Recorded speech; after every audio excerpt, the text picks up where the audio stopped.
Meus irmãos e irmãs, quero saudá-los com a graça e a paz do Senhor Jesus. Também aos irmãos que nos acompanham dos seus lares. Parabéns mais uma vez pelos 41 anos de organização aqui desta igreja. Parabéns. Obrigado ao conselho da igreja, ao pastor Darli, pelo convite honroso, pela ideia abençoadora de também convidar o presbítero Euclides para que nós nos encontrássemos aqui. Muito obrigado. Eu quero chamar a atenção dos irmãos para lermos na palavra de Deus, no livro do profeta Jonas, uma história conhecida da palavra de Deus, livro do profeta Jonas, no capítulo 2. Esse capítulo 2, ele é uma poesia, segundo os mais entendidos, e que é a oração de Jonas. Os irmãos, nós ouvimos hoje pela manhã, estudamos juntos a palavra de Deus, mostrando que nós, como discípulos de Jesus, nós podemos fazer mais. Podemos fazer mais à medida que nós buscamos a Deus, uma vida de integralidade, de humildade. É possível. Então, com a graça de Deus, nós podemos, como discípulos, podemos corresponder às expectativas de Deus. Nós podemos fazer mais sempre que conhecemos mais a Deus. E é o que nós temos aqui nesse texto bíblico. Quando nós conhecemos mais sobre a soberania de Deus, quando nós conhecemos mais sobre o amor de Deus, como foi cantado aqui, impressionante amor de Deus. Então, quando nós lendo a palavra de Deus e nas nossas experiências de vida, nós vamos percebendo esse amor de Deus para conosco, vamos tendo as experiências na vida e percebemos, com a leitura que fazemos do mundo, de que Deus é um Deus soberano. Quando nós cremos nisso, isso nos motiva para que nós queiramos fazer mais para a glória de Deus. Jonas capítulo 2. Então Jonas, do ventre do peixe, orou ao Senhor seu Deus e disse: na minha angústia, clamei ao Senhor e Ele me respondeu. Do ventre do abismo gritei, e tu me ouviste a voz. Pois me lançaste no profundo, no coração dos mares, e a corrente das águas me cercou. Todas as tuas ondas e as tuas vagas passaram por cima de mim. Então eu disse: lançado estou de diante dos teus olhos, tornarei porventura a ver o teu santo templo? As águas me cercaram até a alma, o abismo me rodeou, e as algas se enrolaram na minha cabeça.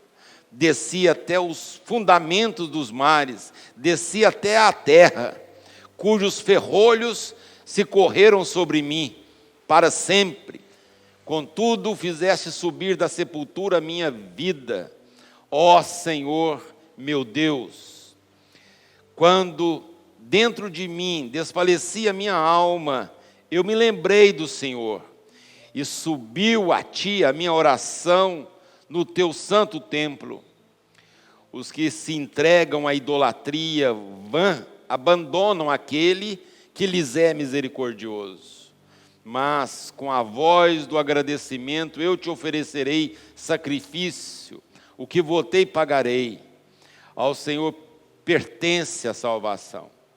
Falou, pois, o Senhor ao peixe, e este vomitou a Jonas na terra.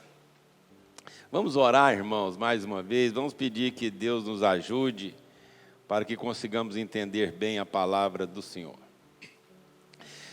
Senhor, nós louvamos o Teu nome por tudo que já aconteceu aqui essa noite.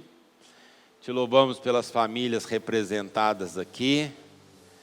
E pedimos que agora, Senhor, como também suplicou meu irmão Euclides, que o Senhor nos dê a condição necessária para que transmitamos a palavra do Senhor com clareza e assim sejamos edificados por causa da Tua palavra, por causa do Teu Espírito Santo. Nós oramos assim, agradecidos, com esta expectativa, no nome de Jesus, o nosso Salvador. Amém. Dentre muitas histórias que nós temos na Bíblia, irmãos, nós temos essa do profeta Jonas. E porque tem tantos detalhes maravilhosos, milagres assim, estupefatos, né, que nos deixam estupefatos. Muitas pessoas pensam que isso não existiu. Alguns pensam que isso é uma novela, um conto. Mas nós cremos na palavra de Deus e embora tenha muitas narrativas aqui de milagres, de coisas espantosas, nós cremos, nós sabemos que Deus é Deus e que não há nada demasiadamente difícil para Deus. Então nós cremos na palavra de Deus. A história é muito interessante porque a história do profeta Jonas, ele era profeta no norte de Israel. Os irmãos sabem que depois de Davi, Salomão assumiu o reino. E depois de Salomão, Roboão, o seu filho. Na época de Roboão, houve uma ruptura. 10 tribos foram para o norte e formaram Israel, o reino do norte. Capital Samaria. E ao sul, recebeu também o nome de Judá, a capital Jerusalém. E a partir dali começaram a caminhar de forma paralela. Levantavam-se os reis do norte e os reis do sul. A Bíblia Sagrada diz que Jonas, ele era profeta no norte, em Israel. E na época de Jeroboão II, porque depois de Roboão veio Jeroboão II. Na época que Jeroboão era rei, Jeroboão II, ano 786, ele reinou 41 anos, teve um reinado longevo.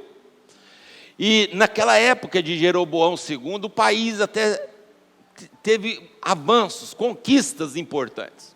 O próprio Jonas foi aquele que profetizou no segundo livro dos Reis, capítulo 14, do versículo 23 até o versículo 27, aparece Jonas, o filho de Amitai, profetizando e falando sobre as conquistas e a ação que Deus teria sobre Israel.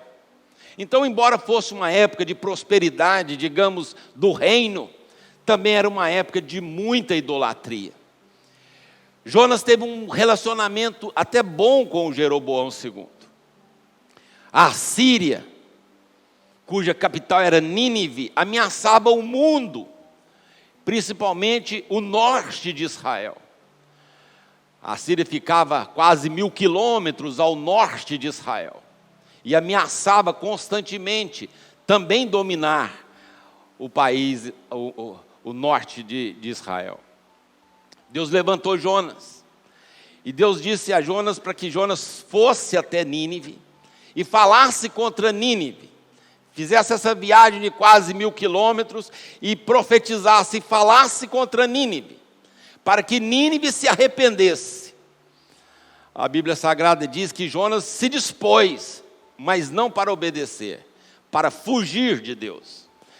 E ao invés dele ir para o norte, quase 1000 quilômetros, ele foi exatamente para o contrário, mais de 1000 quilômetros para o sul da Espanha. Ele foi para Tarsis, foi para mais longe que ele pudesse ir. E nós sabemos da história. Há uma tempestade diferente, aqueles homens experimentados, mas eles percebem que aquela tempestade é sobrenatural. E aí eles, cada um, começa a invocar seu Deus, você invoca o seu Deus, porque o que está acontecendo aqui não é normal. E Jonas estava lá no porão, diz a Bíblia, capítulo 1, do livro de Jonas, ele está dormindo profundamente. Profundamente. E aí o capitão daquele navio o acorda e diz: rapaz, clama o seu Deus aí, está todo mundo, cada um clamando um Deus, clama o seu. Como é que você pode estar indiferente a uma situação dessa aí? E nada, quanto mais eles tentavam, mais o barco era açoitado com aquelas ondas, aquele mar bravio. E eles resolvem então, no costume deles, vamos lançar sorte aqui. Por causa de quem que isso está acontecendo? E aí caiu sobre Jonas, e Jonas então fez uma confissão, diz: olha, eu sou um profeta, eu sou profeta do Deus que criou o mar, do que criou a terra, e isso que está acontecendo aí é porque eu estou fugindo dele. Aqueles homens, embora crescem em outros deuses, você está louco, você está fugindo do Deus que você diz que é o Criador do mar? Sim. E mesmo assim eles tentaram, olha, não, vamos ver se a gente consegue ajudar esse cara a resolver esse problema. Mas quanto mais eles tentavam, a Bíblia diz que mais bravio ficava o mar. Por fim não teve jeito.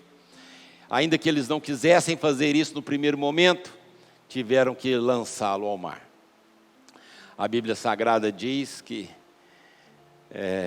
por graça e misericórdia de Deus vem um peixe, um grande peixe, a gente não sabe definir esse animal, mas ele é levado, fica 3 dias e 3 noites. Alguns pensam até que ele morreu, porque a descrição que se faz aqui do Sheol descreve a morte, e ele ressuscitou. Talvez por causa disso que Jesus cita Jonas como um sinal, dizendo: assim como Jonas ficou no ventre do peixe 3 dias e 3 noites, assim o Filho do Homem ficará também. Então, por causa da ressurreição de Jesus, pensam que ele literalmente tenha morrido, e que o milagre está também nessa ressurreição de Jonas. Independente desse fato, nós temos uma grande ação de Deus, e por misericórdia de Deus ele é devolvido à terra, e agora ele sai para fazer a viagem que ele tinha que fazer, e ele vai até Nínive e prega contra Nínive.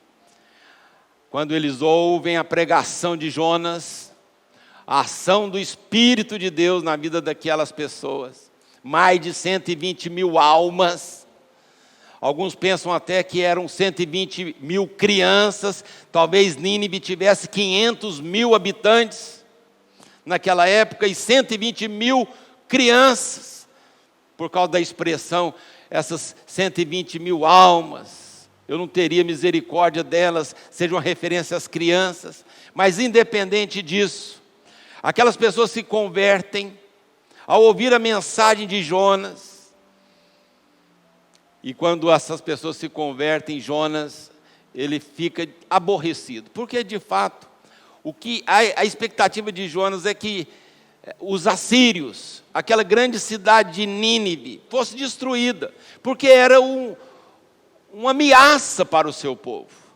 A vontade dele é que esses inimigos fossem exterminados.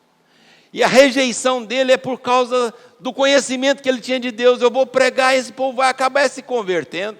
E Deus é um Deus de misericórdia. E o inimigo, que era o nosso inimigo, agora mesmo vamos ter que chamar de irmão. Isso aí é complicado. Mas não teve jeito. Ele teve que fazer o que Deus mandou com que ele fizesse.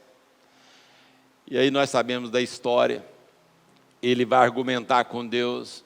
E o livro do profeta Jonas termina com uma pergunta. E uma pergunta sem resposta. Alguns acreditam que é para que nós reflitemos e concluamos sobre o que seria essa resposta. Porque Deus faz a pergunta e a gente precisa também responder se nós não temos que ter também misericórdia das pessoas, se nós não temos que pregar, e se nós não devemos amar até aqueles que Deus ama e que nós não amamos. Esse Deus de um amor impressionante, que resolve amar até quem nós não amamos, mas Ele resolve amar até quem nós gostaríamos que Ele não amasse. Esse impressionante amor de Deus.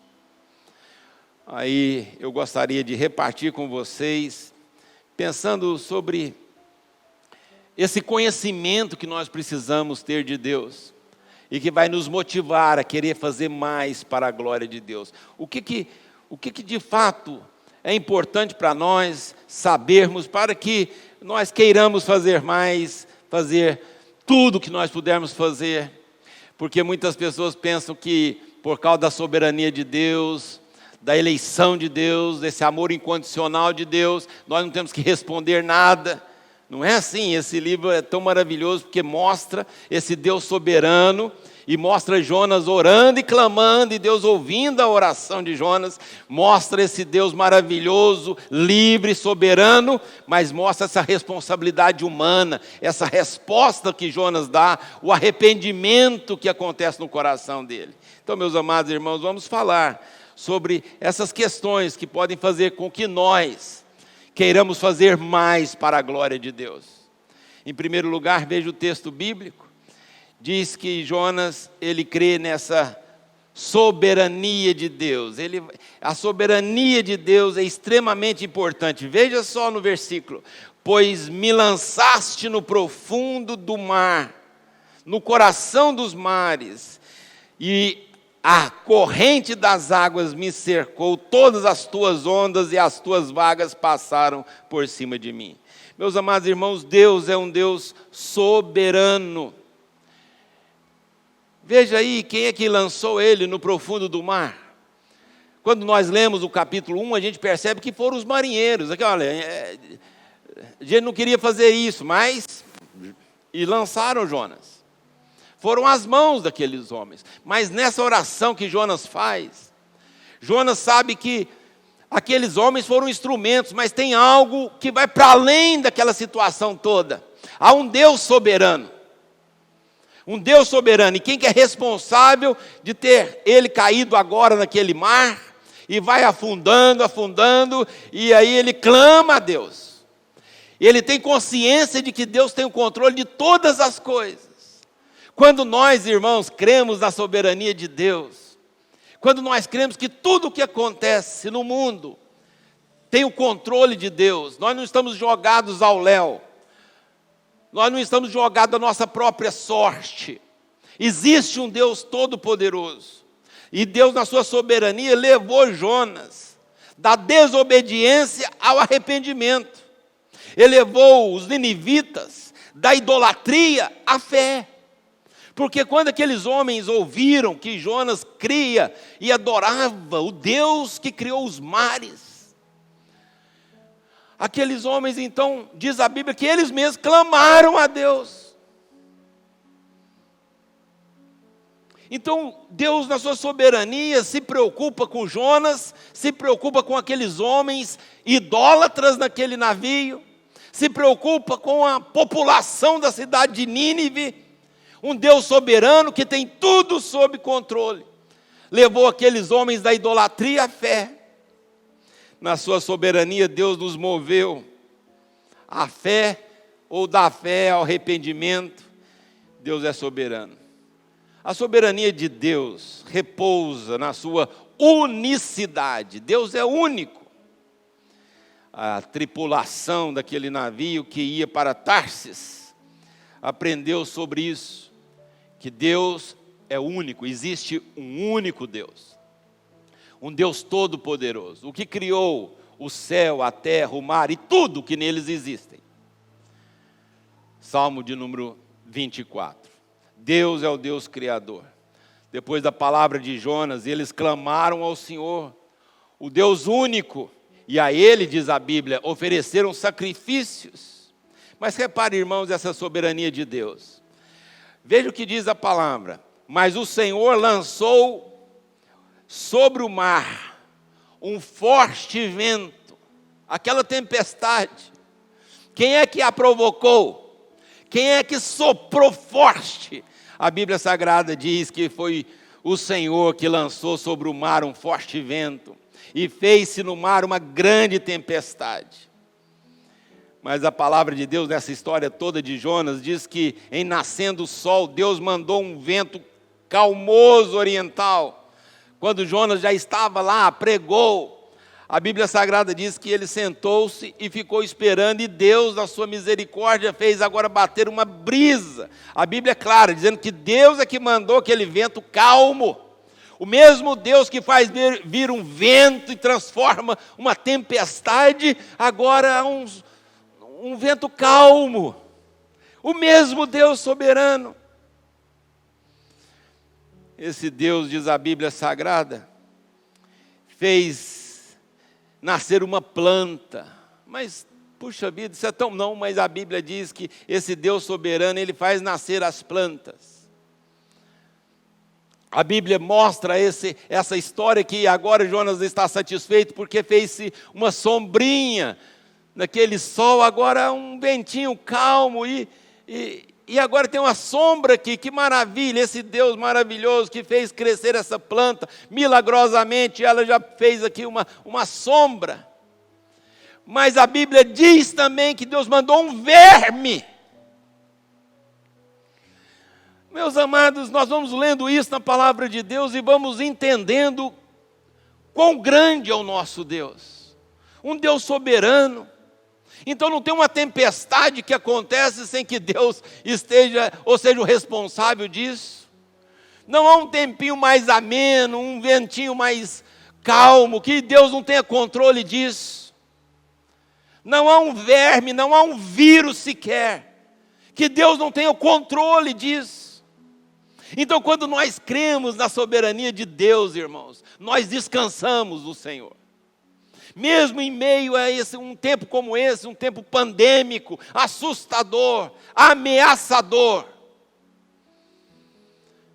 nós podemos crer de que existe um Deus soberano.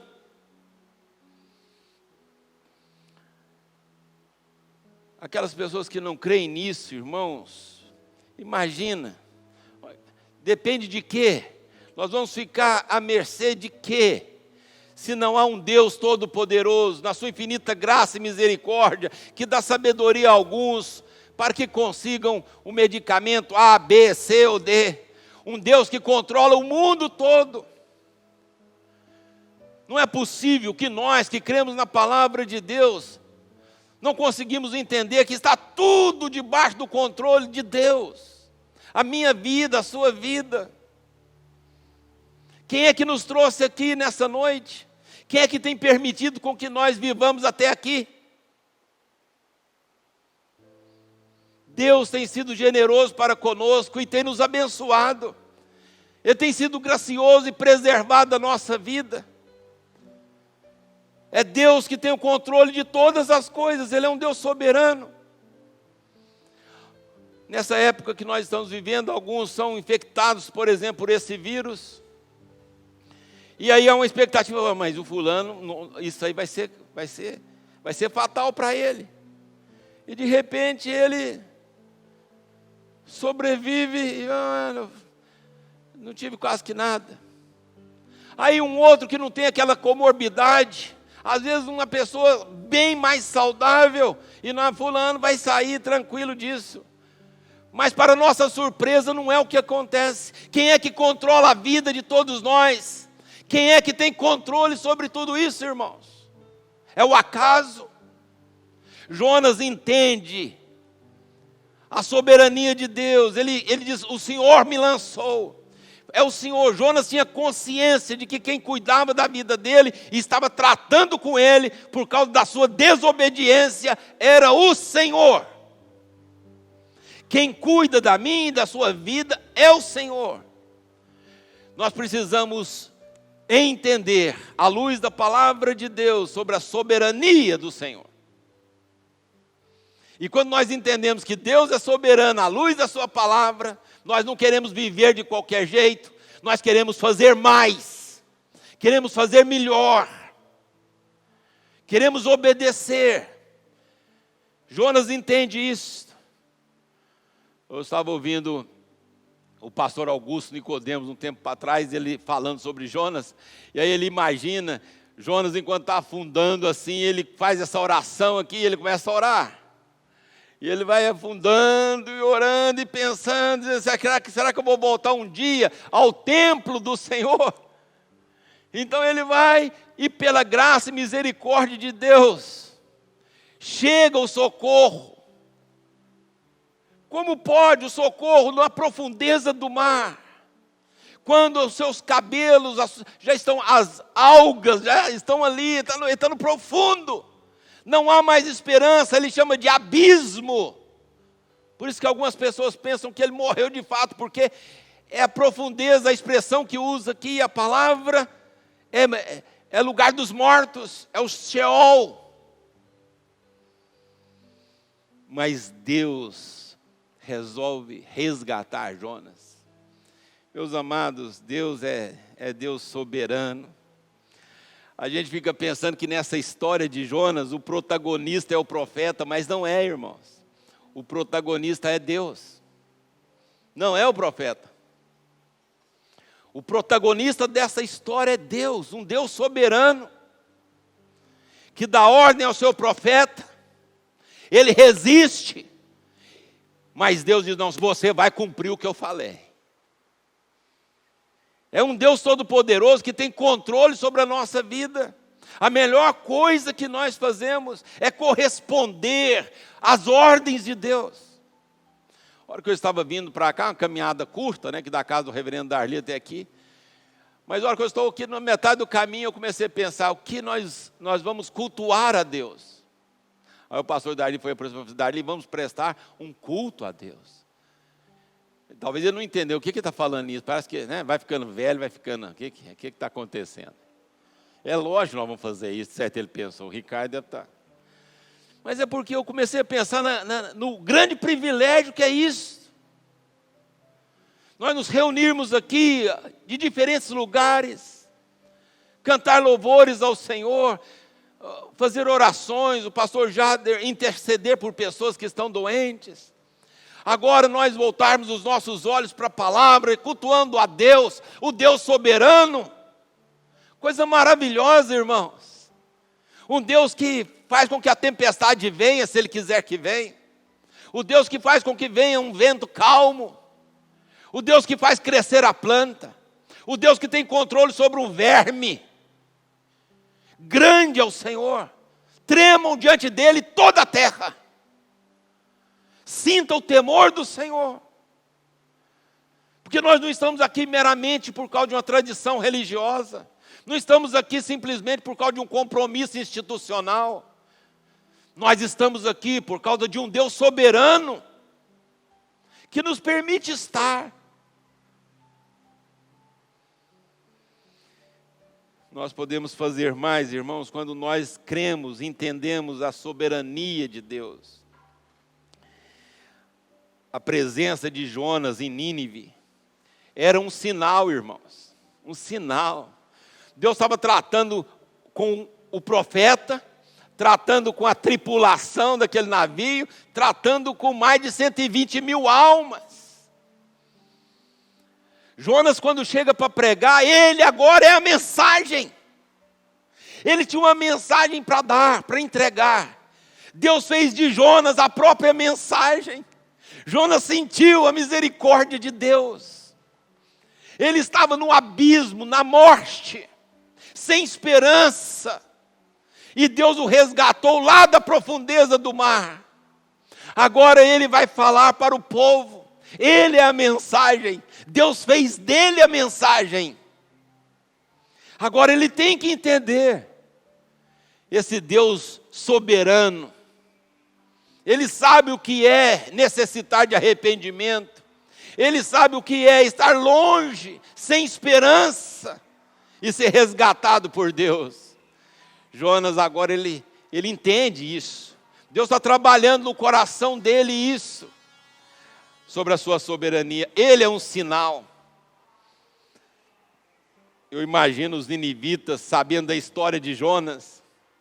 Você sabe da história desse cara aí? Não o quê? Rapaz, ele desobedeceu a Deus. Foi lançado nas profundezas do mar. Deus o resgatou milagrosamente e o trouxe para ele anunciar essa mensagem dele. Já tem 3 dias, ele percorreu a cidade, dizendo, arrependei-vos. É mesmo, é. Ele era a mensagem. Imagina os ninivitas ouvindo a história e dizendo: mas que Deus maravilhoso, tremendo é o Senhor, Deus soberano. Ele queria que esse Jonas estivesse aqui. Vamos nos converter, voltemos-nos ao Senhor. Deus é soberano, irmãos. Se você, por exemplo, é um visitante nesse culto aqui, não pense você que você veio aqui simplesmente porque o seu amigo te convidou e você quis ser gentil com ele. Ele já te chamou mais de uma vez e você diz: eu vou, aniversário da igreja, eu gosto tanto do fulano, ele sempre me chama, hoje eu vou atender isso, o convite dele. Aí você pensa que é meramente isso, mas você vai entender que na verdade você está aqui porque Deus, o soberano, trouxe você. Você que talvez por causa da sua saúde, você disse: olha, quantas vezes eu queria ter vindo aqui, não pude. Hoje, pela graça de Deus, eu posso estar aqui. Esse Deus soberano. Meus amados, quando nós entendemos isso, nós podemos e queremos fazer mais para a glória de Deus. Lucas capítulo 11, versículo 30. O Senhor Jesus, naquele contexto lido pelo pastor Jader, no versículo 30 diz: pois assim como Jonas foi um sinal para os ninivitas, o Filho do Homem também o será para esta geração. Jonas era e foi um sinal da atividade redentora de Deus. Em segundo lugar, irmãos, nós entendemos sobre o amor de Deus. É maravilhoso isso, quando nós percebemos o grande amor de Deus. A Bíblia Sagrada mostra essa tensão de Deus. Repare na Bíblia Sagrada e nessa história de Jonas, o tanto que Deus foi amoroso. Fizeste subir da sepultura a minha vida, ó Senhor meu Deus. Fizeste subir da sepultura. Na história de Jonas, de fato, o protagonista não é Jonas, é o Senhor. Se nós temos dificuldades em amar, irmãos, até aqueles que já se converteram, e muitas vezes até congregam conosco, e a gente às vezes tem dificuldade de manter um relacionamento amoroso, imagina o caso de Jonas. Imagina a gente entender que Deus ama quem a gente não ama. Esse impressionante amor de Deus, Ele ama quem nós não amamos. Para Jonas era demais, ele sair de Israel, ir até os inimigos, os assírios, e na grande cidade de Nínive, poderosa. Alguns pensam que o muro de Nínive era tão largo que poderia colocar 4 carruagens, uma do lado do outro. Aquela cidade muito poderosa, temida, os seus soldados eram temidos, eles eram uma cidade chamada de a cidade dos ladrões, porque na conquista de terras e de nações eles eram terríveis, homens de guerra, maldosos. E Jonas vai lá, tem que ir, porque Deus mandou ir, ele resiste. Como entender esse grande amor de Deus?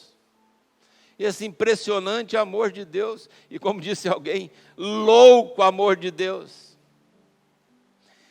Deus, na sua infinita graça, no seu amor, resolve alcançar aquelas pessoas e o fez.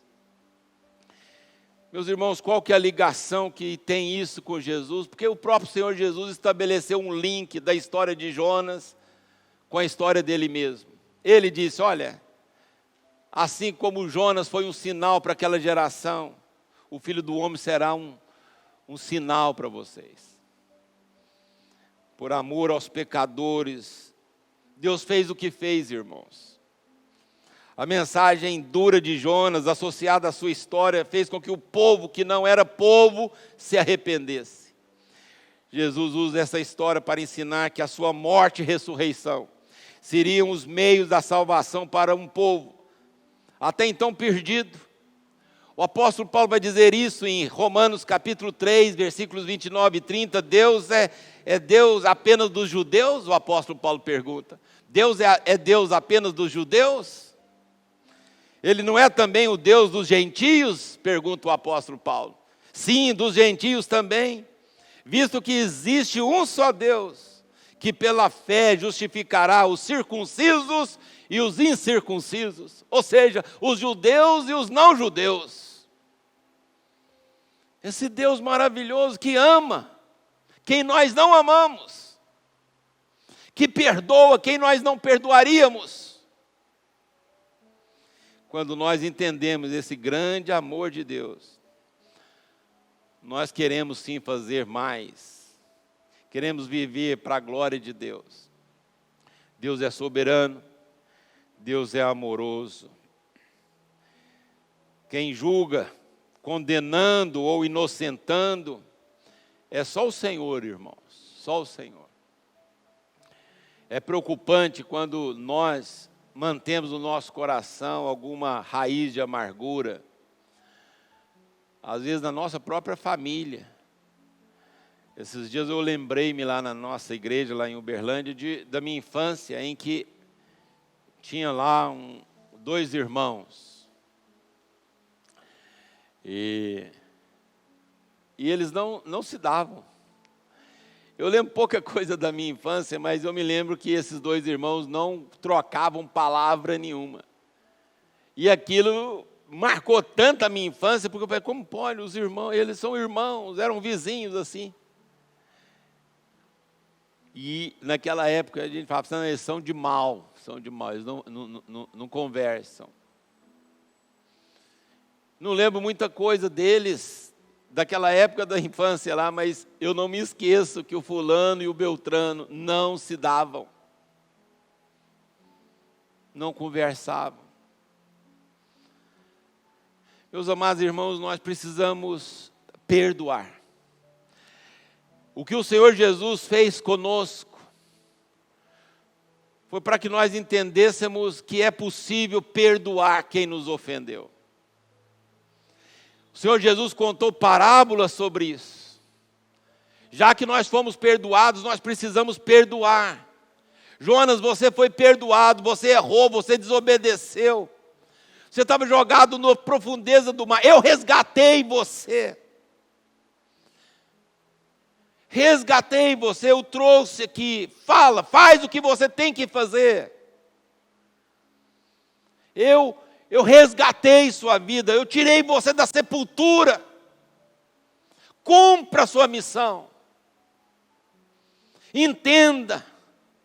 Você tem compaixão de uma planta que nasce hoje e morre amanhã, Jonas.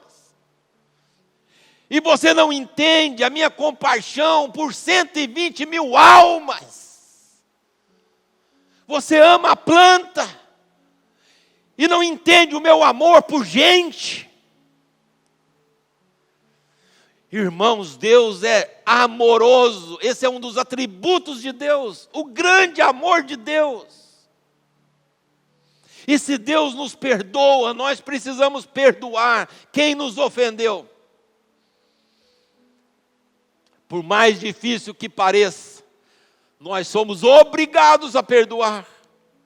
Porque o que o Senhor Jesus fez conosco, Ele tirou de nós a opção de não perdoar, já que nós fomos perdoados.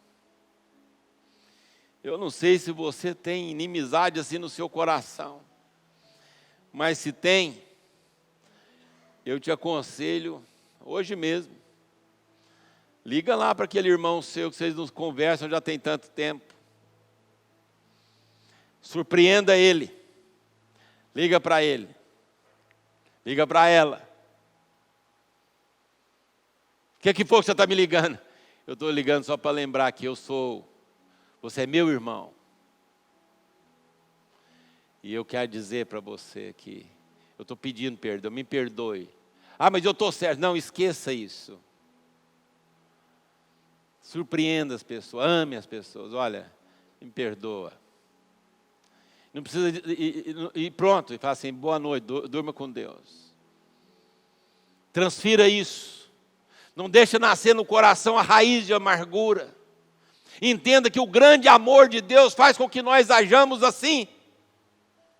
O grande amor de Deus faz que a gente reparta isso. Por isso que o livro do profeta Jonas termina sem terminar. Termina com uma pergunta.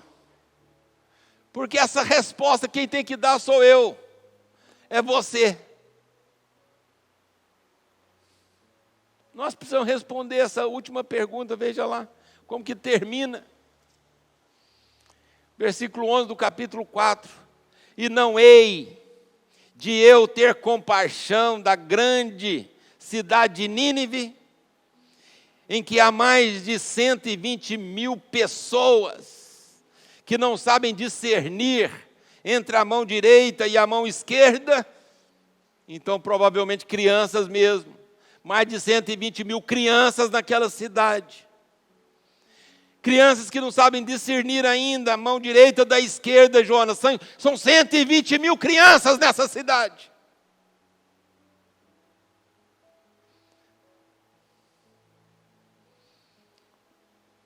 E ele diz, e também muitos animais.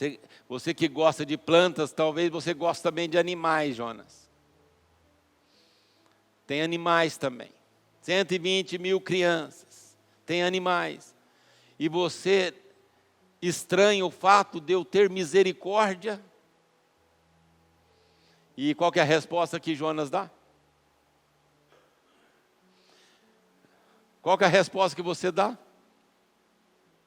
Não sei o que você vai fazer com isso.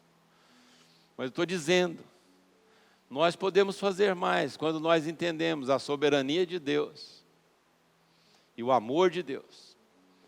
Ainda que não plenamente, mas pela revelação especial, a palavra de Deus.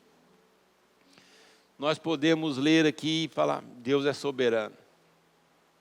Deus soberano. Deus que é o Criador do mar. O Deus que fala, vem vento, sopra vento, para vento, vem peixe, vomita peixe. Que Deus é esse, irmãos? Nasce planta, vai verme, mata a planta. Isso é assustador, irmãos. Assustador. Diante desse Deus amoroso, soberano,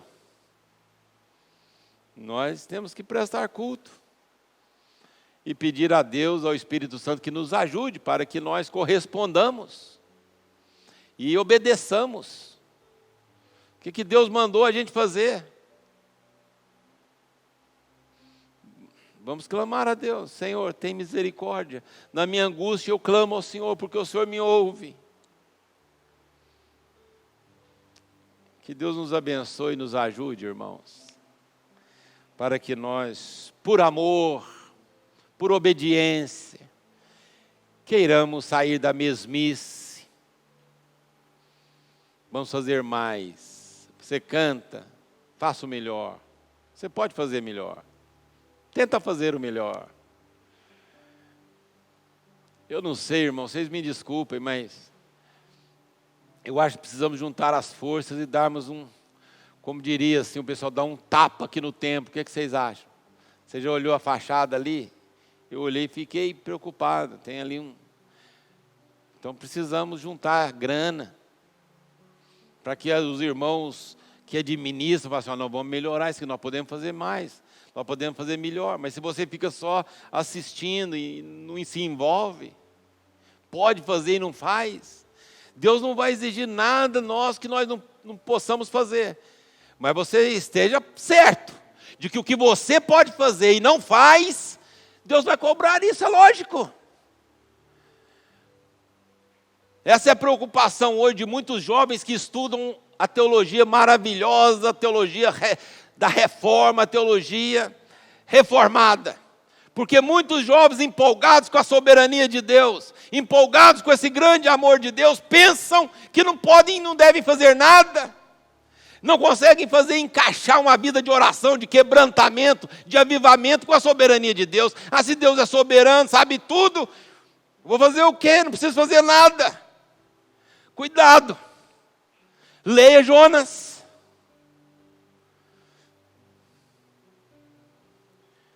Leia a história. Olha a nação, leia Amós. Leia Amós. Amós começa a profetizar contra todos os povos lá. O pessoal não fala nada, mas de repente ele se volta e fala sobre Israel. E aponta o pecado do seu povo, do povo eleito. Você acha que porque você é eleito, salvo pela graça, não tem que obedecer? Não tem que corresponder? Não tem que fazer o que você tem que fazer? Você acha que essa teologia maravilhosa é para trazer marasmo? Você está enganado. Essa palavra de Deus, essa fidelidade às Escrituras provoca em nós avivamento espiritual, vida de oração, compromisso com o reino, evangelização, fazer Jesus conhecido, obedecer, fazer mais, fazer melhor, enquanto nós podemos. Enquanto nós podemos. Deus os abençoe, irmãos, em nome de Jesus. Amém? Fique em pé, vamos orar. Agradeço ao pastor Darli, todo o conselho, obrigado. Alegria rever o reverendo Jader, que tem dado uma contribuição tão significativa na expansão do reino de Deus, em tantos lugares, levando crianças cada dia mais, instruindo pessoas para que cuidem dos pequeninos. Vamos orar. Senhor, nós te agradecemos pela oportunidade de refletir na tua palavra, de lembrarmos essa história, cujos atributos do Senhor saltam aos nossos olhos. O Senhor é o Deus soberano, que tem domínio sobre tudo e sobre todos. Não há nada que não esteja debaixo da sua autoridade. De um verme ao mar, tudo tem que obedecer ao Senhor. Te louvamos pelo seu amor, a sua misericórdia. O Senhor que faz com que nós cumpramos aquilo que precisamos cumprir, que nos dá oportunidades. Te louvamos, ó Deus, por esse grande amor do Senhor, que ama quem nós não amamos. Esse impressionante amor do Senhor. Ajuda-nos, Senhor, para que nós consigamos imitar o Senhor, para que nós abençoemos as pessoas. Tira do nosso coração a amargura, a inimizade, coloca paz no nosso coração. Se depender de nós, que tenhamos paz com todos os homens. Em nome de Jesus. Amém.